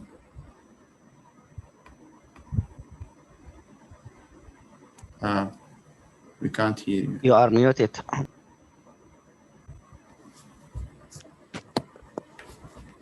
Assalamu alaikum. Can you hear me? Okay. First of all, sorry for the delay today from my side. I came late, and for the last couple of weeks, I wasn't here. I'll be returning back to the recordings and seeing what happened and try to understand and learn from the presentations. I did write some points I'd like to share based on what I've seen today. First, congrats everyone on the acceptance of the posters we had. That's a great achievement for this great fellowship to Dr. Nader and everyone here, really. That's really great. And I do agree also to Marwa's point when she mentioned about the importance of having one or two presenters, and even Sui agreed to it. I think, yeah, that is good to have one or two to present. Will be very well in terms of financial as well. The team will be involved as a whole. Then, thank you, Dr. Nader, for the SPSS data entry and simplifying the process. It was interesting to see that.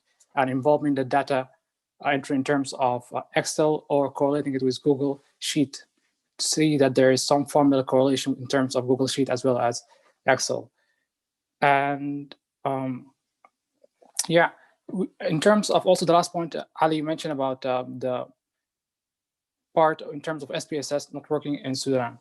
So that's very unfortunate. And I'll mention that we had a meeting, our yellow team meeting, I think 3 or 4 weeks ago, where Marwa mentioned some basics, how to deal with it. And she mentioned data entry part and different skills she learned. It was very helpful. I really think that what Dr. Radi mentioned right now is very important, which is to have a meeting as a team and discuss and have that thought process, and everyone would share their points. That would be a learning experience, really, because I learned a lot from that meeting. So I think that will be helpful. And so also one thing that for the ones who are applied for this year, have some interviews, please rank your programs and certify it now. Don't forget about it. It's on the 3rd of March, the last day. And make sure there are 3 main points in the NRMP website. There should be the certified point, it should be in green color, the pay, you should be paid, the fee, and ECPMG certified. Those are the 3 things you need to have it, and it should be in green color before March 3rd. And for the SOAP, sorry, Ali, you mentioned earlier about the SOAP, if there's somebody who has some points, then I didn't have any information, but I was thinking about it for a second there, and I noticed that there is something that many programs are just got SCGME accredited in the last couple of weeks. So that is important because those programs are not entering right now. They're going to start in the SOAP to fill their spots. So this is important to know who are those programs. Inshallah, I will send today the link for the website to know the programs' names, so that everyone knows those programs. And probably there are 4 or 5 internal medicine, and as well for the other specialties. So yeah, those are some of the points I'd like to share. And thank you. Thank you, Mulham. Thank you for your valuable input. Anyone else has any suggestions or comments? Do you have anything in mind for the next meeting?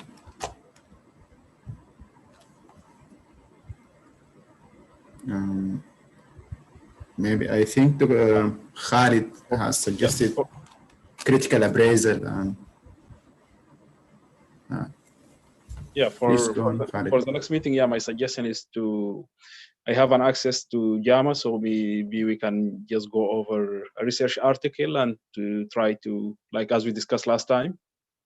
This time, because we have 2 presentations, Marwa and Lubaba, so I think the time might be tight, but maybe next week we can find a way to discuss it. And I will select some articles, and then I will send you the link maybe in the WhatsApp group to choose among them to present for the next week. Okay, what do you think, other fellows? Dr. Nadir, you agree to this critical appraisal, JAMA? Yeah. Okay. What else? Yes, thank you, Mulham. Yes. Anything else? I can present a little bit about critical appraisal, just and the steps, and then we can apply it on the article that we're going to choose. I think it's a great idea, right? Okay. So, I have one anything question. else? Sorry. Thank you, Mulham, for the reminder. I just have one question regarding the NRMB profile. They mention here, like, you can complete like a profile informations, and they're mentioning that this information should be kept up to date.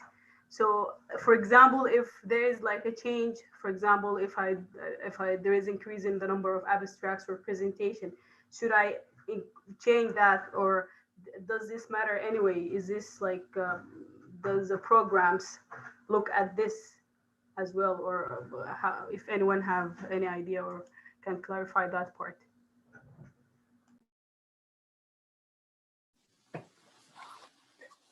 Thank you, Mauro, for the question. I think that part I have read somewhere before that it's used mostly for surveys. That's the part which they use every year for forming the charts or the NRMP charting tables and the graphs. So it doesn't make a difference really at all for the programs at all, or even for the after the matching. So it's okay if we don't update that. The most important part to update is our NRMP coding, or not NRMP, but ACGME, the name or our code that we have gotten from the start. It should be very accurate. That's the most important part, but I don't think there is any other part. Also, the part about the USMLE ID, it should be very accurate. Those are the most important parts. Other than that, yeah, it's okay. If you want to add, you can update it as well. Hope that answers. Thank you. Okay, thank you. Okay, thank you, Mulham and Marwa. Yes, Sumi? Yeah, I want to add one more thing. For the NRMP registration, there is a registration number. It starts with N0 or N0, whatever you said. You have to add that number to your AMC application where you submit your whole basic information. There is a place called like NRMP number. So please add that and update your AMC ERAS application, I would say. Thank you.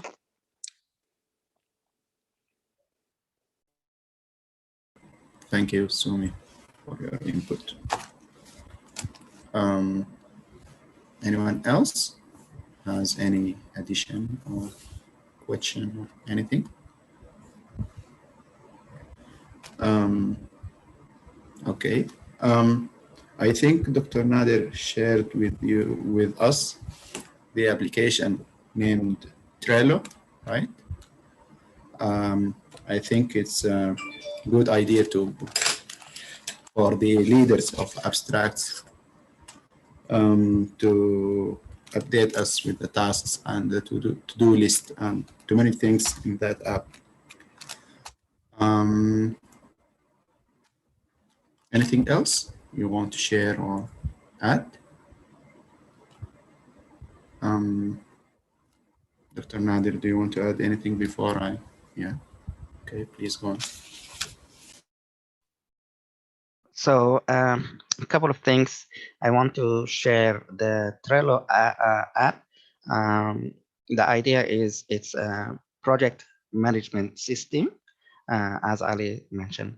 If the abstract project leaders, if they can just put the task of what we need to do and maybe the timeline, what the due date, so that we can work as we go along. We don't want to keep things until the end of when we are squeezed in time. So that might give us a picture, and it will help the whole team look at the same project, see who is doing what, how far they are gone, what am I supposed to do, how far I can do, something like that. So it's in collaboration. It makes sense for the team to work on the task to get it done and repeat that. So hopefully that will help you guys. And for me to look at you, also to follow how are you doing with your projects. Hopefully this will be a useful tool. I'm sharing with you the app again. If you want to look at the app, the abstracts are here, the PDF files, if you want to edit any. But if you click on coming Zoom meeting, so my question will be who will be next leader for the team or the meeting. So Ali, thank you so much. You did a great job leading this team meeting. And I really appreciate the way you did it. If you want to select or if you want to monitor, encourage someone who, so this is a list of coming days, Saturdays. So it's up to you guys if you want to volunteer. Let's say I am Lubaba. I'm going to just push the name of Lubaba. I want to do Saturday on March 27th. So I will go to that day and I will put my name. Click on the pen here and add your name, and maybe if you have a certain topics, whatever, any notes you want to add, and save it. So people will come and look at that and say, oh, this is not a good day for Mulham, let's say. Mulham will look at, oh, this is taken, so I will go to the next available. So if everyone put their preferences, that might be an easier way, especially if you plan ahead of doing something with family, or you know that you are not available on this day off, so you don't want to be left only for that day. You select whatever good for you. I hope this might be useful for you guys. If you have any other ways you want to communicate also, that's an open. Ali, you can lead. Thank you.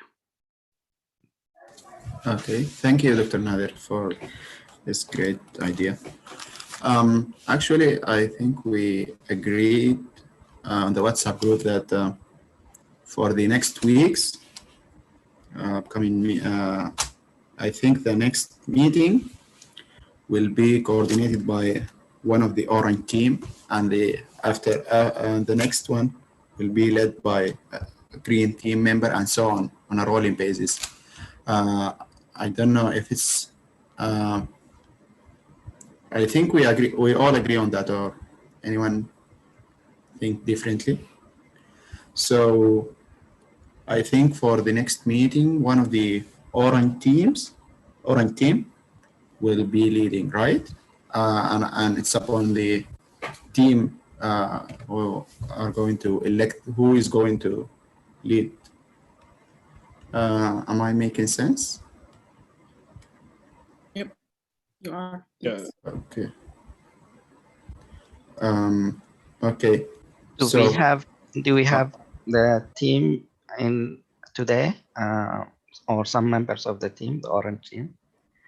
If you are on the orange team, maybe one, let us know right now who will be volunteering, so that we will have someone in the system. Khalid, you want to add something? Sorry. No, I just want to make sure that someone assigned and interested and have the time to lead for the next meeting.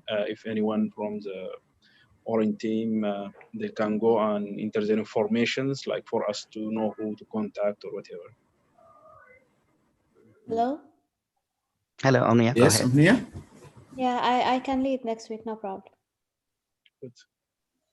Sounds good. Okay, that's good. Okay. So I think we have reached the conclusion to this meeting. Anyone has any suggestions or addition, or should we close now? Okay, Khalid? Yeah, you my want to add? suggestion maybe just like 3 minutes for Marwa to present the case again and to add all these points I mentioned, and also for Luaba just to have perfect presentations if possible, or if they are interested. Okay, Marwan Lubaba, do you think you want to do that again next week? There is no problem, but just one comment: by next Saturday, we would have already submitted the poster and the audio, so we will not be able to make changes.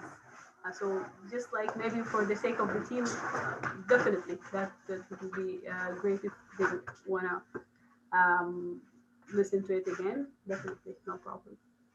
I believe maybe it's better if we like put it this way. If we can present, it's not going to be the focus. Is the presentation actually? If anyone have questions that might help us prepare for the actual presentation, that would be very valuable. We can by then try to familiarize ourselves, or just try to know all the details and be ready to answer any questions.